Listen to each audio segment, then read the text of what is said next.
Good afternoon and welcome to Conservation Conversations. I am Ann Marie Sorrell, Supervisor for Palm Beach Soil and Water Conservation District Seat 2. And I'd like to say, first of all, TGI Friday. Thank God it's Friday. I hope you guys are ready for the weekend. I have my very good friend. I'm just going to go ahead and bring him in. Mr. David Goodlet. First of all, I didn't even know your first name was Charles, David. I keep that a secret. That's my assumed name. I use that when I'm undercover. Well, clearly, because, you just let the cat out of the bag now. No, so here's the deal. We've got all of these juniors and the thirds around. And in my situation, my dad was Charles David Sr. and I was Junior. So I ended up going by my middle name instead of my first name. Ah, okay. Well, you know what? Everybody affectionately knows you as the David Goodlet, by the way. The. All righty then. So David, welcome to Conservation Conversations. I recently got elected. First of all, I'm going to publicly thank you because when I reached out to learn about our agricultural area and community, you willingly took me on a tour, gave me a lot of facts and details. And so I just want to publicly thank you for helping to educate me in the time that I needed it when I was, running for this seat, as well as supporting me. So I really appreciate you. And our friendship goes beyond that through our chamber relationship and just being from the same area out in the Glades. So I just want to thank you for your support and your friendship along the way, first of all. Always my pleasure. Ann Marie, we did spend some time together to try to fill in some potholes in some areas of agriculture that you may not be familiar with. But, we have found over the years, and this is July is my 30th year at Sugarcane Growers Cooperative, and I am from Belglade. But we found that we really bring friends to the table when we have them out in the glades to see exactly what we do. A lot of folks don't have the opportunity to get out to the glades, and all they know about agriculture and the Everglades agricultural area is what they may be exposed to from other arenas. And we've just found out participant observation is the best way to learn about what we do. So we thank you for taking the time to be with us. And we make that opportunity is available to anybody. It's a time management issue, obviously, but we're glad you came out. Absolutely. Well, what I want to do in the future is come out and do one of these episodes live where we actually do a live tour to really give people a firsthand look of our agricultural community. So I'd love to partner with you on that, once things really kind of get back to whatever normal is. And the best time to do that is when we're in the middle of harvest. Sugarcane is an annual crop. We cut it off and it grows back, and we try to harvest on about 450,000 acres, the entire sugar industry, not just the company that I'm affiliated with, but everybody in general, about 450,000 acres of cane. We have to harvest that between around the 1st of November and the last of April. And so during that time window, we would be more than happy to have you out again, and we'll get in the mix. Okay, well, we'll make that happen. So, let's backtrack a little bit because, sugarcane is near and dear to me. That is how I actually arrived in this country because my grandfather, rest his soul, worked for the sugarcane industry. He started out as a farm worker, cutting sugarcane in the fields out in Belglade, Pahokee area. And, he worked his way up, became a supervisor eventually with U.S. Sugar Corporation. And then he brought the rest of us here from Jamaica. I was 3 years old at the time when I got to Pahokee, Florida from Jamaica.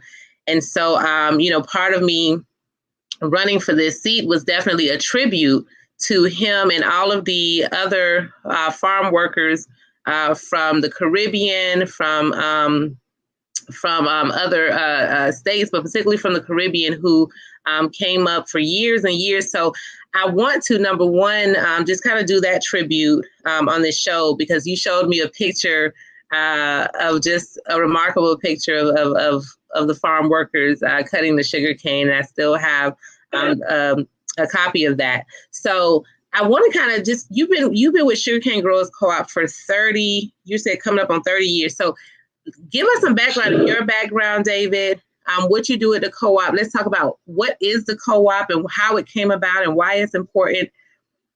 Sure. So as long as we're giving tribute to folks who helped us, and we talked earlier about my dad being the senior, Charles David Goodlet Sr., he was a policeman in Belglade. I've got no farmers in my family. My dad was a policeman in Belglade, and he was there from 1946 to 1980. And during that time, I was always interested in farming. Most of my friends were involved in farming, and I loved politics. My dad and I watched the news back in that day on one station, and then flipped over and caught it again on a different station. So the combination of agricultural and public policy and politics were something that I was always brought up around. And so I did then grow up in the Glades. I went to, my grades weren't the best, Ann Marie, I got to tell you, I ended up at Palm Beach then junior college, got a little bit more serious about my studies, went to Florida State, go Noles, and then got my master's degree at Nova Southeastern, came back and went to work for Palm Beach County, where I worked for 5 years. And then there was a census. And as a result of the census, Florida was a growth state, and we picked up 2 new congressional seats in Florida. And sort of a mentor of mine, Congressman Tom Lewis, then was in the state Senate, ran for the Congress, was elected.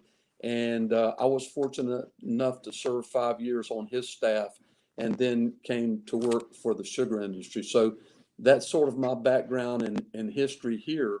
But, you know, the sugar industry has been very, very good to a lot of people. The Glades communities have not prospered in recent years. And people say, well, what happened to the Glades? Why is the Glades communities not what it was back in the 60s and 70s? Well, I think it's fairly easy. If for those of us that have been around a long time, we had State Road 80 that was called Killer 80.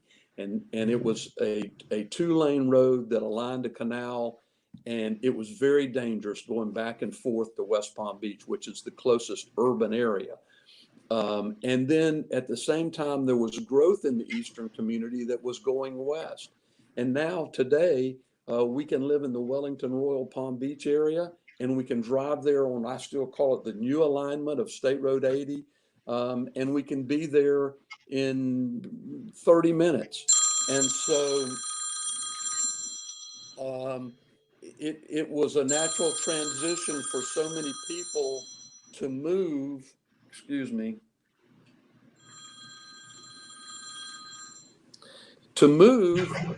where there was greater amenities. And so folks live there now and drive back in here to work. And as a matter of fact, that's what I do. So a lot of the Glades community left and went into the eastern side, which has resulted really in the loss of fabric in Belglade, South Bay, and Pahokee.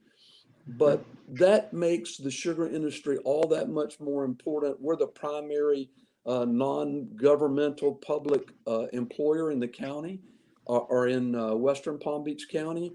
And we provide jobs to a lot of folks out here that otherwise wouldn't have a place. And so we're pretty proud of what we do. We think we provide good jobs with full benefits. And when we went to a minimum wage of $15, that wasn't anything the companies out here opposed, because we were paying above the minimum wage then and still are. And so we've recently taken the fiber that's left over when we make sugar and molasses, a byproduct. We call it bagasse, and it's used now at Tellus, a new company here that's employing about 100 people from the Glades communities to make disposable tableware and other packaging products. So there's a value-added industry that is a subsidiary to our sugar operation that also hires people. So we feel like we've got a pretty good thing going on. No, that's pretty cool. And when you talk about the numbers, because I know that if we go back to, let's just say from the 80s, 90s to present, what do you say your numbers of employments was as far as economic impact, how many people employed then versus, and not just your organization, but the sugar industry as a whole in the Glades, how many people were employed then versus now? Because I know we have seen a decline. Of course, contributing factors include technology and so many other factors, which you can probably highlight as to why we've seen a decline. Yeah, so your family came here under the H-2A program that was used for many years. The gentlemen were involved in cutting cane, and at the height of that program, we imported around 10,000 West Indians that helped us harvest cane every year, and that was across the board, not just at our company. And as technology evolved, we have ultimately gone to mechanical harvesters, which phased out the hand cut of the sugar cane.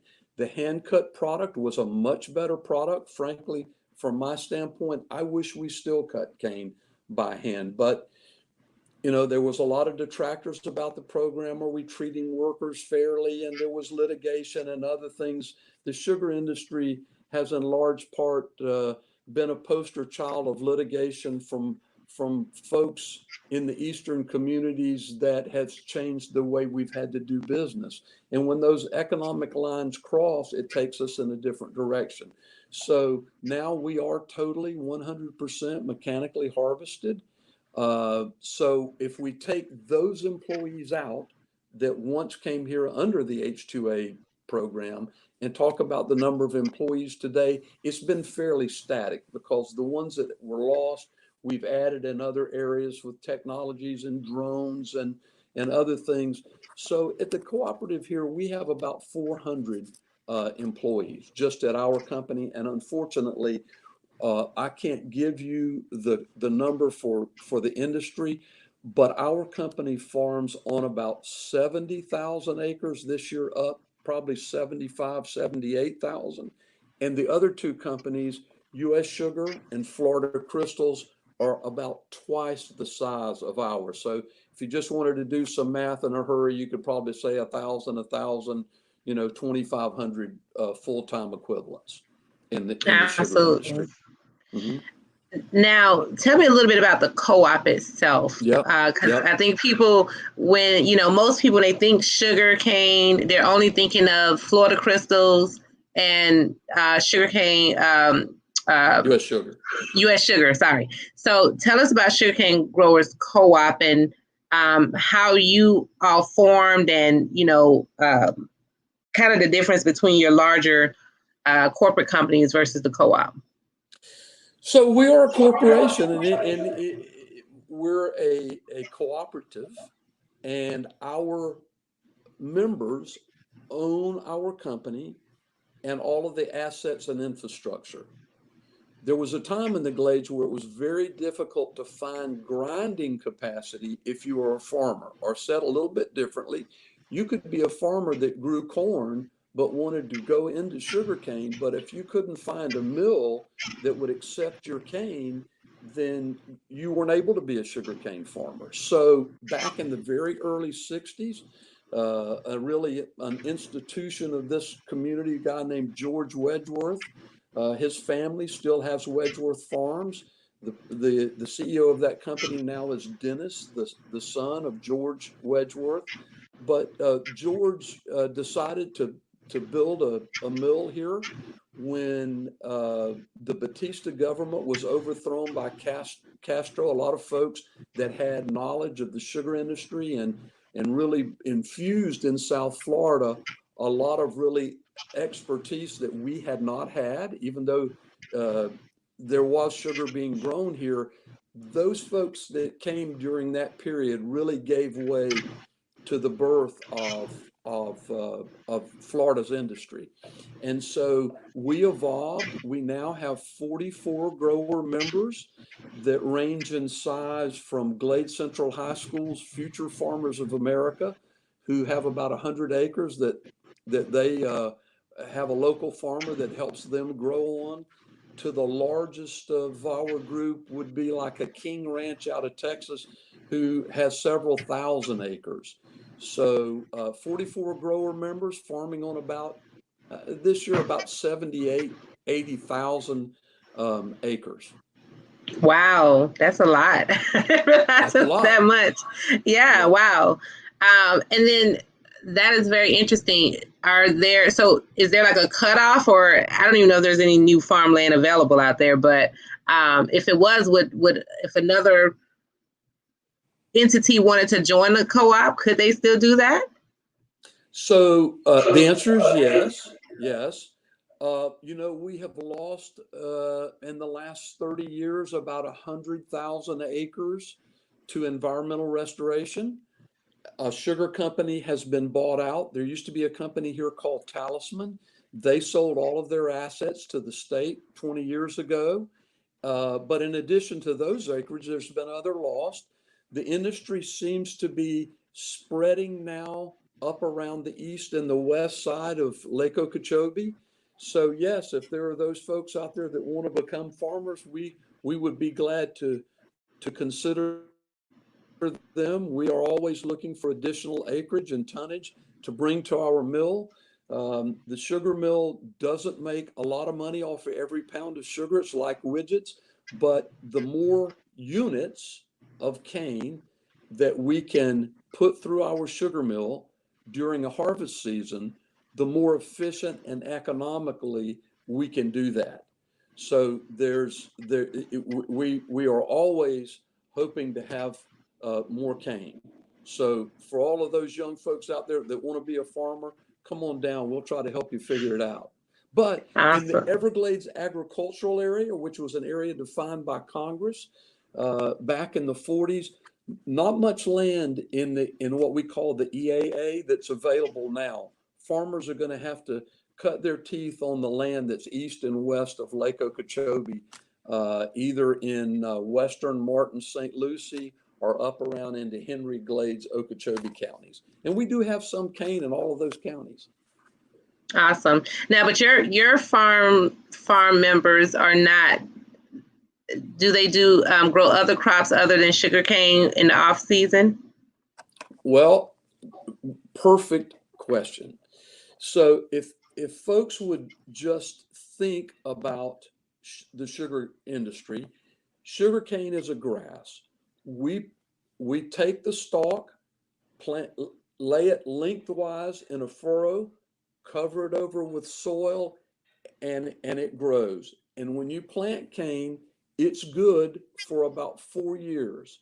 So you harvest once a year. So what that means is you plant it this year, you cut it, you can do that in successive years.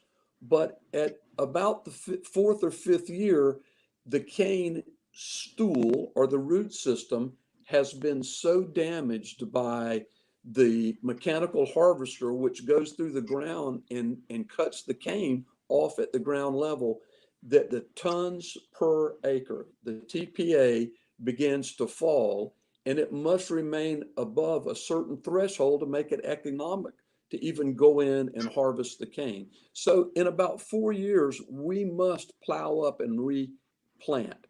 During those years, that takes 25% of our acreage out of production in any given year. That's the acreage that then is used to do the fresh vegetables that are grown in western Palm Beach County.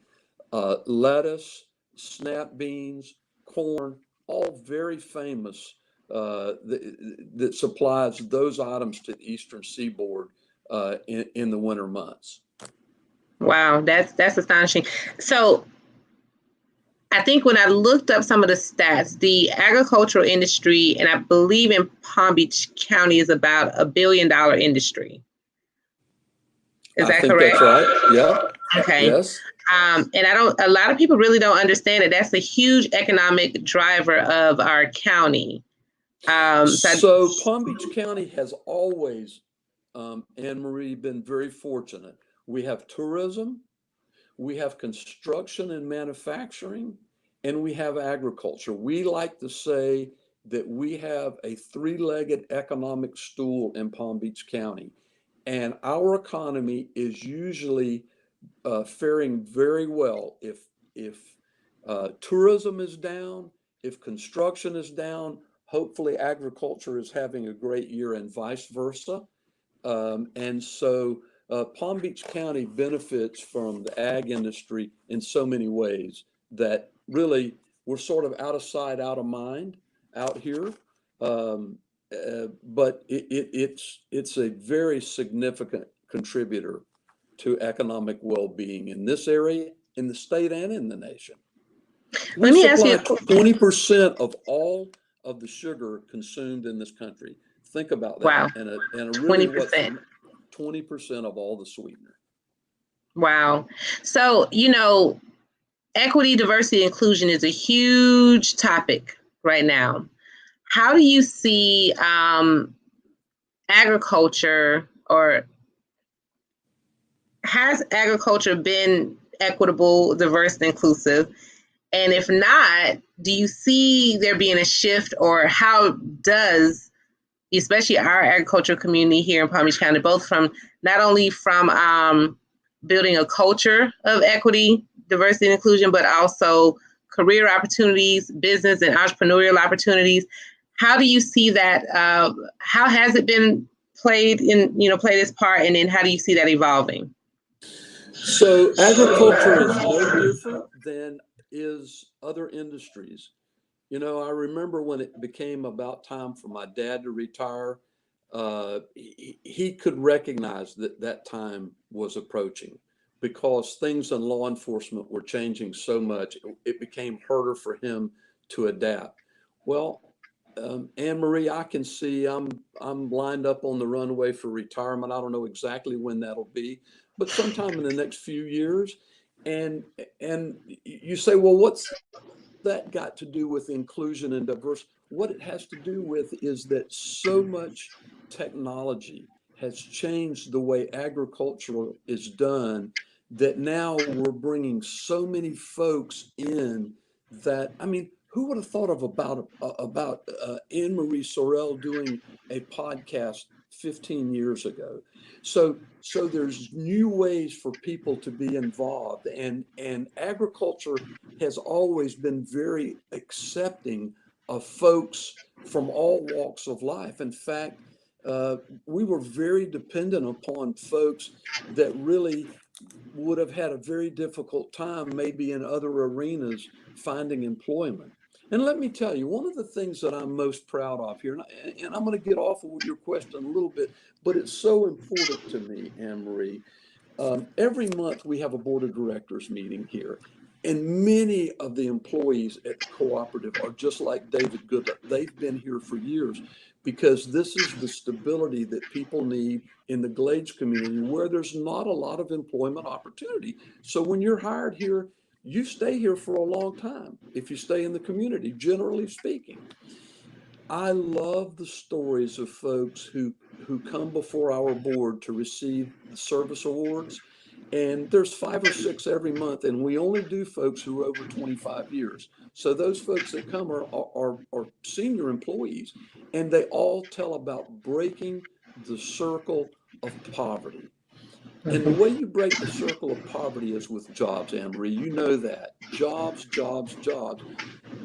The folks that came here that started with us in the beginning weren't going to be computer programmers, but they came here, they got a good job, they've worked here for 30 years, they've gone in their employment record from being folks that worked on the sanitation crew or the overnight security crew or driving a dump truck to being first-class mechanics, and now putting the technology on the trucks.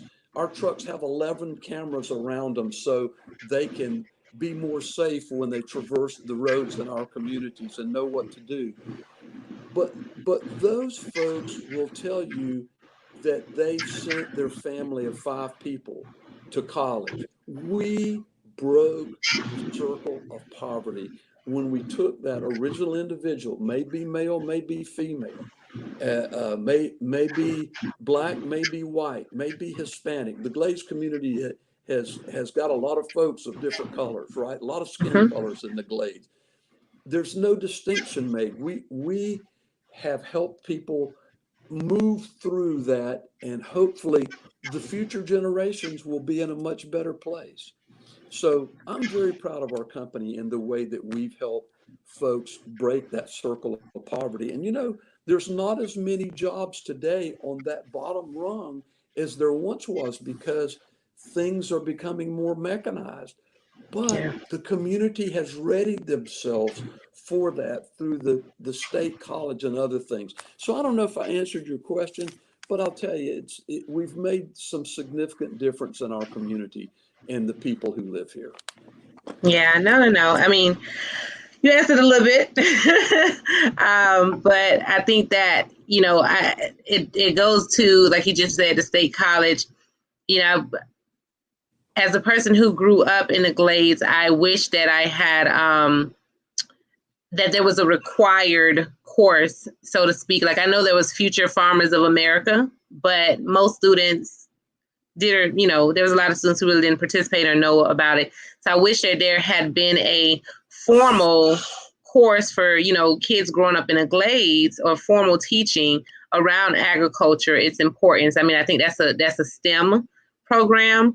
And I would just love to see more programming around the various career opportunities, the various entrepreneurial opportunities as it relates to the agricultural industry. And I think that will help over time increase equity and diversity and inclusion, particularly in the Glades area.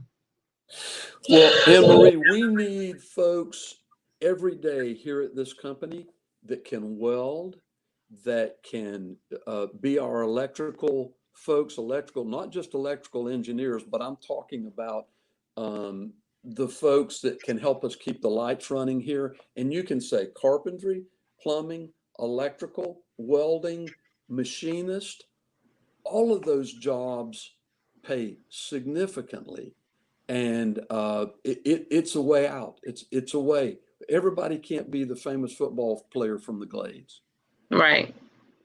Exactly. Right. Well, that's definitely one of, and I'm sure maybe before you retire, you'll lead the charge of just maybe having some more robust programming and education and engagement with our young people out there around agriculture, because I don't know if they see agriculture as a future opportunity, so to speak. A lot of times agriculture is overlooked, especially when people come from. Let me pitch Marcia Andrews a bouquet here. Marcia, for those who may not know her, she's our school board member from Western Palm Beach County. And there's a VOTEC center here that had been really way underutilized for many years. And with Marcia's help and a group of other people, there's an organization here called LORE, Lake Okeechobee Regional Economic whatever. Alliance. Alliance. Yeah. And those folks, because of the very reason you've just articulated, the need to find folks that were not going to go to college for one reason or another, but to channel them towards these technical jobs, both technical education, did a really great job. And now we're drawing a lot of folks from the programs at West County Botechnical Center. That's good. That's good. Well, I want to move to some conservation matters. Okay, let's do it. Bring So,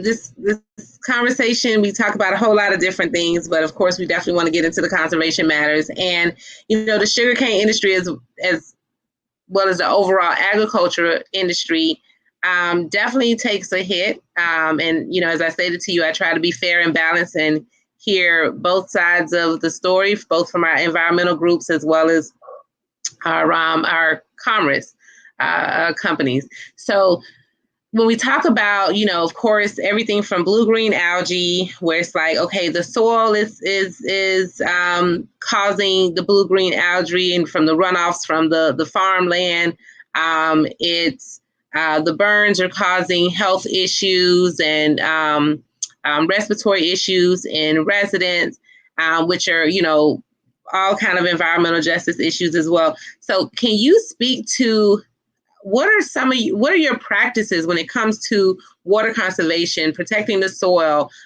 protecting public health? Can you talk to me about some of that? Of course. So, wow, that's a gigantic issue. Let me drop back to about 35,000 feet and start there, and then I'll get off on a tangent. So you need to draw me back. Don't let me waste all of our time talking about some. We need to get back to talk about blue-green algae and the burn program, et cetera. But there's a group of folks that would love to see not just the sugar industry, but significant parts of the Glades cities and communities disappear. The best and easiest and quickest way to do that is to kill industry, and then it'll ripple into other areas. And the reason why is they envision this opportunity to bulldoze the southern dikes around Lake Okeechobee and free flow water as it once did from the lake south all the way into the Kissimmee or to the Everglades National Park, and that could be admirable, but it's not practical, and it's not going to ever happen because it would just be too costly.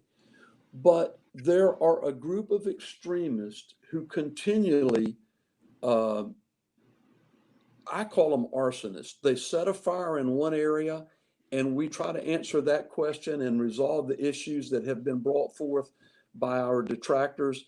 And before we can get that solved, there's another one. And blue-green algae is a real issue. Is it the fault of the sugar industry? I don't think so, and I'm going to tell you why. Burning is another issue. Subsidies is an issue that they talk about all the time. We don't get subsidies from the federal government. Is there a federal government that rules how many acres of cane we can grow and what prices are available? Yes, yes, but it's not a subsidy and it's easily explained. So those issues we're constantly fighting. Now let's try to take them one at a time. Let's talk about, you brought up blue-green algae and I wrote it down. Let's talk about that first. Florida is not the state it was at the turn of the century. And every human input has, for every action, there's a reaction. So the blue-green algae that's forming in Lake Okeechobee is done in large part because man and development has got in the middle of the way God moved water across the state of Florida. One issue that's one of the best examples is 30 years ago we channelized we channelized the Kissimmee River, and then found out that wasn't the best thing environmentally, and we went back and tried to restore the original reaches of the lake, because those marshy areas where it overflowed its banks helped remove phosphorus and other things from the water column. So you got to know that when you move in all of these millions of people and septic tanks and water and oils running off of cars and rains and the highways, et cetera, and farming, I'm not trying to say farming is not involved, but if you were to assign blame in issues like you do if you're in a traffic accident and there's litigation and somebody's sued, the court tries to determine who is at fault and to what degree. Farming is such a small part of what goes on that contributes to the degradation of the water column that it blushes to septic tanks on the East Coast, for example. Does that mean we shouldn't solve our own problems? No. In 1993, the Everglades Forever Act was passed, and it dictated to us how much phosphorus we can discharge out of our farms. There's water quality and there's water quantity. That was a water quality issue. We solved that problem. We've reduced phosphorus. We meet the 10 part per billion discharge standard.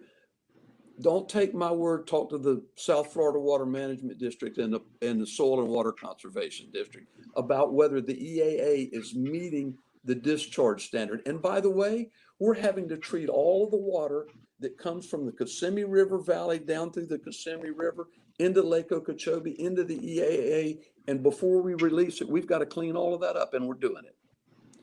Then the blue-green algae is a water quantity problem.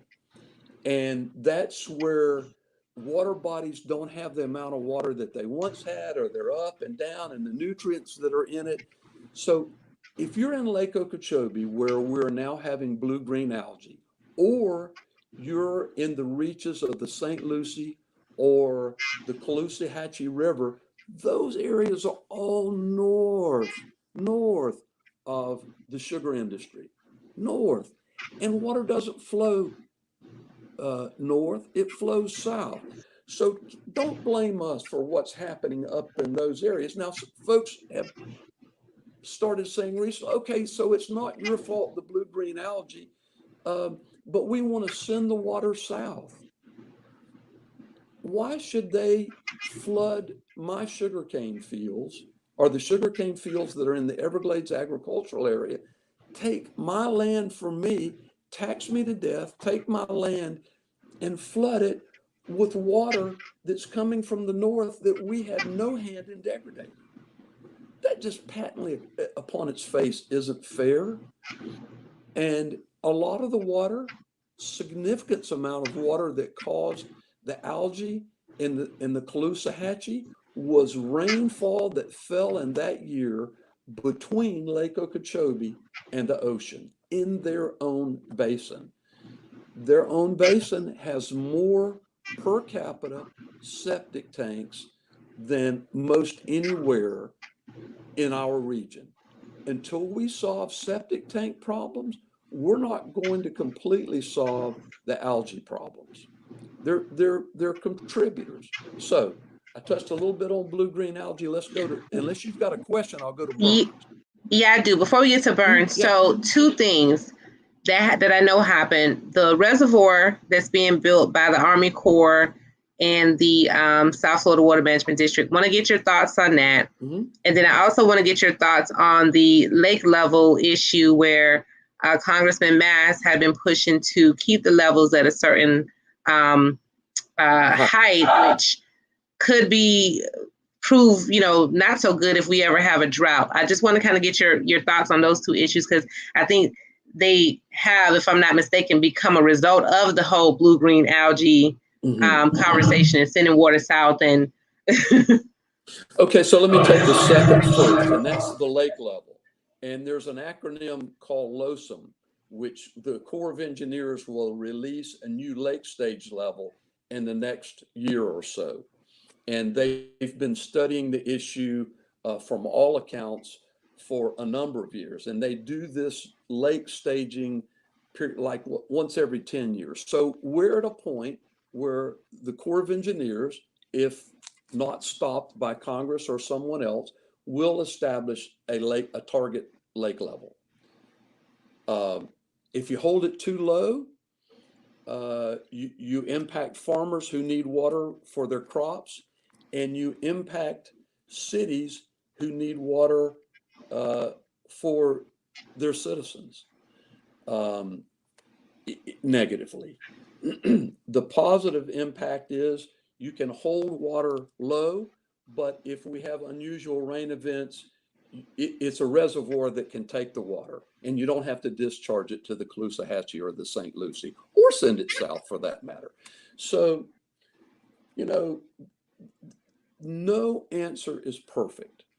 If you hold water in certain areas, it floods out birds and nests and etc. If you keep it too low, then there's not water for other environmental needs. There's not a perfect answer, and sometimes answers are mutually exclusive. So I think the farmers should stay out of the fight on lake level to the extent they can, because I think the municipalities, it's okay to let my sugarcane not have enough water this year, and not, instead of having 50 tons per acre of sugarcane, to have 30 because we didn't get enough water. That's one issue. You turn on the tap in West Palm Beach and no water comes out, we're going to see where the metal hits the road. So Yeah. I would back up and let the cities fight that if it were me. But that's easy for me to say. So then there was another question you had. The reservoir that's being the built. Reservoir, yes. Mm-hmm. Well, the reservoir, we never opposed. We opposed the taking of private land for the establishment of a reservoir, and Senator Negron's original proposal took about 60,000 acres and created a reservoir, which does a couple of things. It would have taken private land, which we were opposed to. There's state-owned land down in that area that was bought from Talisman. We talked a little bit about that earlier, and that's fair game for a reservoir, and we had no problem with that. The other problem, though, if you take too much of our land, you can eat an elephant one bite at a time. And those extremists that I told you about early on that just want to see development of any kind in the EA go away so they can sheet flow water, if they take another 100,000 acres of sugarcane out of production, then it costs us too much to run our sugar mills. You've got to put X amount of cane through the sugar mill for it to realize an equilibrium and be profitable. We're profit motivated, no doubt about it. But if you can shut down enough cane, then you shut down the sugar mill. So when you shut down the sugar mill and the cane, pretty soon the industry disappears as we know it. And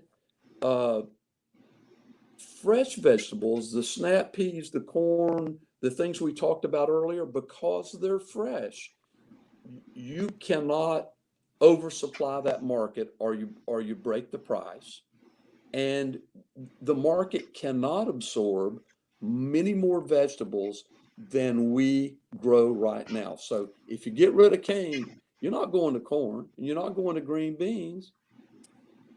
I don't know what you're going to do with the land. I'll tell you where I think it's going, is to rooftops. Now, if you really want to have the most harmful land use you can have in the Everglades agricultural area, it'd be more rooftops. Everybody can tell you that sugarcane is the most benign land use for the Everglades agricultural area that there is. Yes, if you sheet flowed water, that's more benign. But of any kind of development land use, unless you just go away and tell everybody to leave, is sugarcane. For one of the reasons you mentioned earlier, and I lost my train of thought and didn't talk about it, muck soil is organic and it oxidizes. And we are managing the soil better with sugarcane than we can anything else. Every time we till the soil, it leads to greater oxidation. So that is another reason why we have sugarcane in the EAA, is because it helps protect the longevity of the muck soil and retard the ability to oxidize. Awesome. Well, thank you for that education and insight. Let's go on to the burn, which was recently in the newspaper, as well as, it's definitely become a popular conversation statewide, especially amongst politicos. So I want to get your perspective on burns and how they're done. So those who are not familiar with the sugarcane burning, how it's done, does it pose a public health issue, or has it posed a public health issue in the past? I must admit that I did have childhood asthma when I grew up in the Glades. I'm not sure if it was a contributing factor from the burns. Never thought about it until I became an adult and started hearing about it. So just want to get your take. Yep. So I too had adolescent asthma. My asthma was worse in the summer when no burns and no harvesting take place, because that's when the weeds and the grass and the tassels and all the things were released in the air that caused my asthma to react. So, our families, my mother and my father and myself, all grew up in the Glades. I don't think we would be promoting something that would have a negative health effect on ourselves or our families or other people. We have for many years had ambient air monitoring systems in the Glades with 26 monitors that ran from one side of the growing area all the way into Royal Palm Beach. And historically, the worst air quality is in the urban areas. That monitor that showed the worst results was on a building in Royal Palm Beach. We have monitored that. There is studies that have been done by the federal, the state, and the local. Results have all been negative to health effects. We have very few complaints until this litigation got started. I know there are no lawyers in this area that would chum up a bunch of people to create litigation that might be unwarranted and hope they catch lightning in a bottle.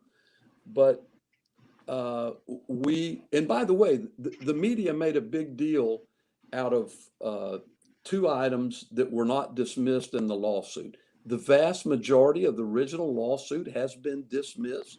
There's a couple of items that are left that will be tried in court, I'm sure. And we're prepared, although very expensive proposition.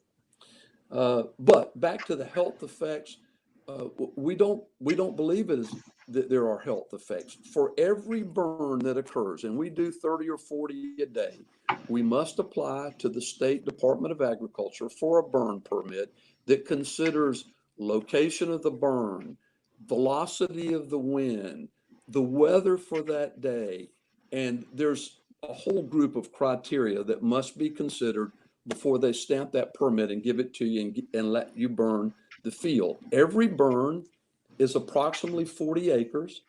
It's a flash burn. From the time you set the field on one side till it completes that 40-acre burn is about 12 minutes on average. Generally, that smoke goes up and it doesn't lay down in the community so that everybody's breathing it constantly. And you only burn that 40-acre tract one time. So if you burn every tract around the city, let's say Belglade, for example, for 40 acres, you only do that one time in the year, and then it's not in that area anymore. We harvest on 450,000 acres that begins at 20 Mile Bend and goes to the other side of Clewiston in Hendry County. So everybody every day isn't exposed to smoke. Now, is smoke a problem? Is burning a problem? We don't think so. Is there an ash fallout that gets on freshly washed cars and folks' boats and white roofs and etc.? Yes, there is. And all of the big hoopla that was made in the paper about the burning near Wellington and Royal Palm Beach, and now there's new restrictions there. There are new restrictions, but the restrictions have nothing to do with health.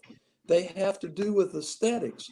And I don't want my phone to ring with a gentleman, and this has happened, this is a real-time example, that had just washed his boat and now it's got sugarcane ash on it, which at the time we got the permit, the winds weren't prevailing to the east, but ultimately dumped ash on the community. That's what not a positive public relation action, right? that's what But happens with the expansion of development when people move into no, agriculture areas, right? exactly, exactly. And so not a health problem, a Yeah. nuisance problem, yes. What? Now, we were criticized because the monitors we use that have been used to develop the health reports were a certain kind, and the folks that did the study used a different kind that shows more quicker.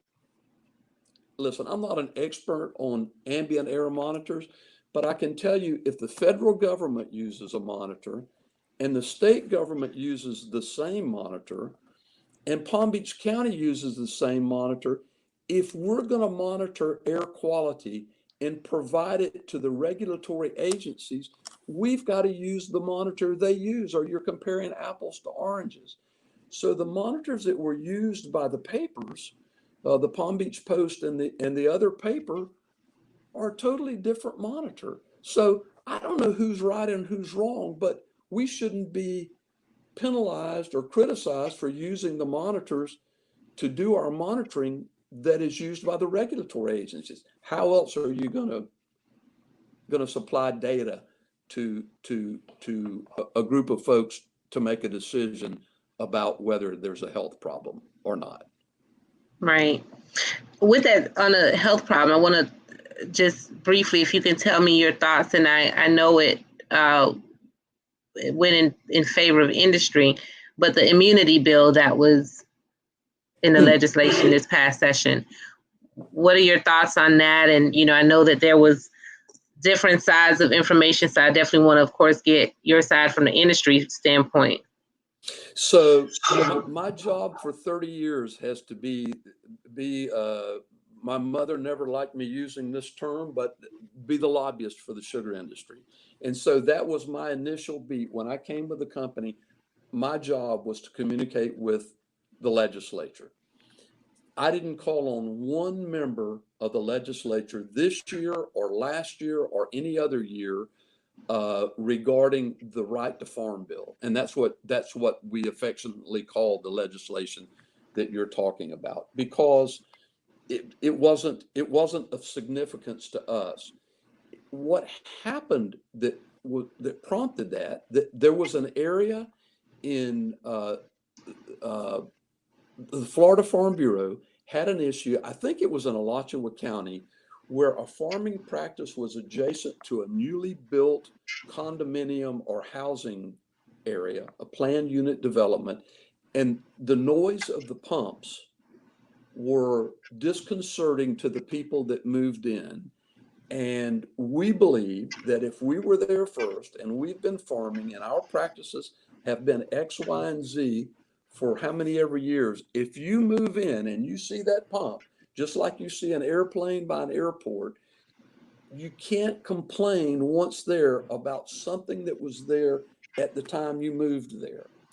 And that's what this law does. It says farmers have the right to farm. And so it gives us the right to farm. The effect it will have on this litigation is zero. And the reason is you can't reach back with a law and solve a problem that had already been identified or brought to people's attention.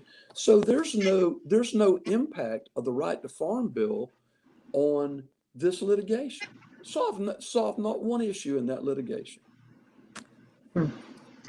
Let me ask you, I know we have a few more minutes. Couple of things I want to get your thoughts on. Regenerative agriculture. On which? Regenerative agriculture. Regenerative agriculture. Give me your definition of regenerative agriculture. Well, from my understanding, it's a better way to protect the soil over the long term. It causes less impact on the soil. So I didn't know if that's a practice that the industry uses or not. Okay. It is. So we've talked about the benefit of sugarcane because you don't till anymore. One of the crops that we began growing here about 30 years ago that originally was not at all considered a crop for economic sale was rice. Now it has turned out that the rice we grow is awesome and people love it.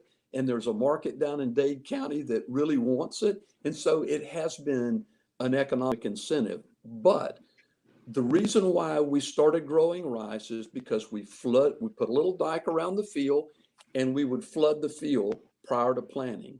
That took care of pests that were in the ground, nematodes. And when we harvested the crop, there was all of this straw that stood up in the field once the rice was harvested that was then plowed back into the field, which also gave it bulk for the future. So we are seeking out ways to regenerate and maintain the soils that we have in particularly the Everglades agricultural area, because the soil, as we said earlier, it is organic and it oxidizes.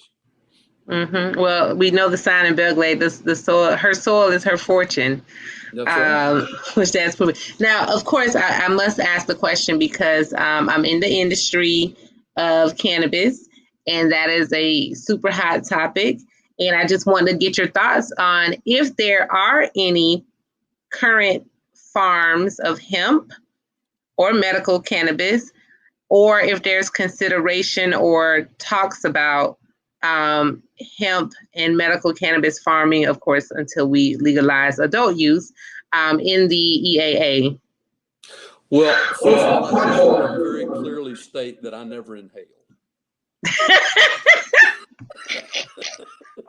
All right. I'm sorry. So, I don't think I was supposed to laugh at you on that, but on the serious side, yes, I toured a farm the other day that has some hemp growing on it, and I was going to put it in my last question. They're not going to harvest it. They're going to plow it back in to give bulk to the soil.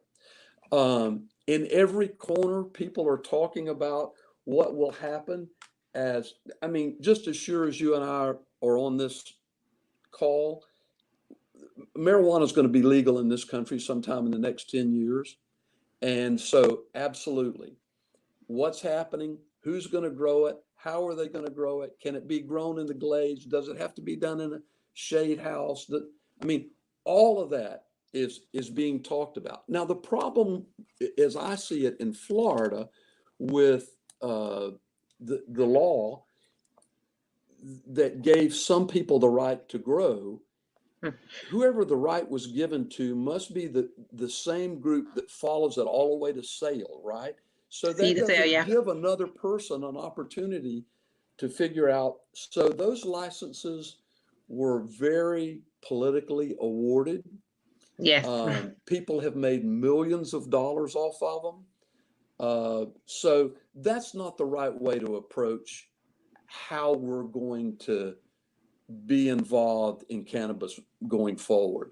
But I will say this, I was in North Georgia last summer, and I have this really bad place with one of my knees, and I bought a salve that had the active ingredient in the salve from hemp, and it was medicinally, it worked. I tried smoking, it wasn't very, no, I'm kidding.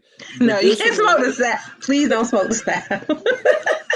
No, medicinally, it was effective on my knee. So somewhere out on YouTube, there's a clip of a man who has palsy of some kind, and he smokes the marijuana and how it goes away, and he can talk and communicate. You can't fake that. Something out there has some medicinal and medical value. But it's plant medicine. The flower is plant medicine. So, well, no, that's good to know. So, let me know if when you're aware of those conversations or meetings. I'd love to be involved and be at that table with what we're doing around education and training. But David, you and I could talk for hours. And have before. Absolutely. And we will do some live segment where we, I want to come out and really be able to show our community, those who are just not familiar with the amazing work that's happening in our agriculture community, particularly in our Western community, what's happening. And thank you for being open to answering the questions. Sure. I encourage everyone out there that listens and watches this video to do your research, hear both sides, and form your opinion that way. And so I want to try to make sure that at the end of the day, I'm providing education and awareness to our community as promised, because I don't think we have enough education around these topics from all sides of these issues. So, David, thank you for sitting down with me and sharing just so much. It was just a wealth of information. I even learned, just quite a bit from you today, and I always learn something new from you, my friend. So I appreciate thank you very much for the opportunity. It's forums like this which allow for a healthy exchange between all sides, and we thank you very much for giving me and in turn the company an opportunity to address some of these issues. Thank you so much. You're welcome. You're welcome. And I want to thank everyone for tuning in to Conservation Conversations with yours truly, Ann Marie Sorrell, Supervisor for Palm Beach Soil and Water Conservation District, and our special guest today, Mr. Charles David Goodlet, Jr., Sugarcane Growers Co-op. So thank you, corporation. So thank you so much. And stay tuned. Please visit SorrellSoilandWater.com for more updates. And of course, I'd be remiss if I did not invite you to our next Palm Beach Soil and Water Conservation Board meeting, which will take place July 22nd at 1 p.m. at the Mounts Botanical Gardens Auditorium located at 531 North Military Trail in West Palm Beach. We also have a Zoom link that you can join virtually. So again, if you don't know what Palm Beach Soil and Water Conservation does and what we're up to and how we work with local farmers, as well as how we address other local issues, please tune in by Zoom or attend the meeting in public. We do recommend that you wear your mask if you are going to join us in public. So thank you, David. Thank you, everyone, for tuning in. And please share this video, everyone. Happy Friday, David. And please have an amazing weekend, everyone. And have an amazing weekend, David.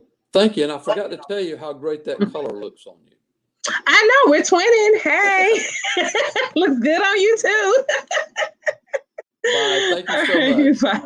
Bye. Bye. Thank you.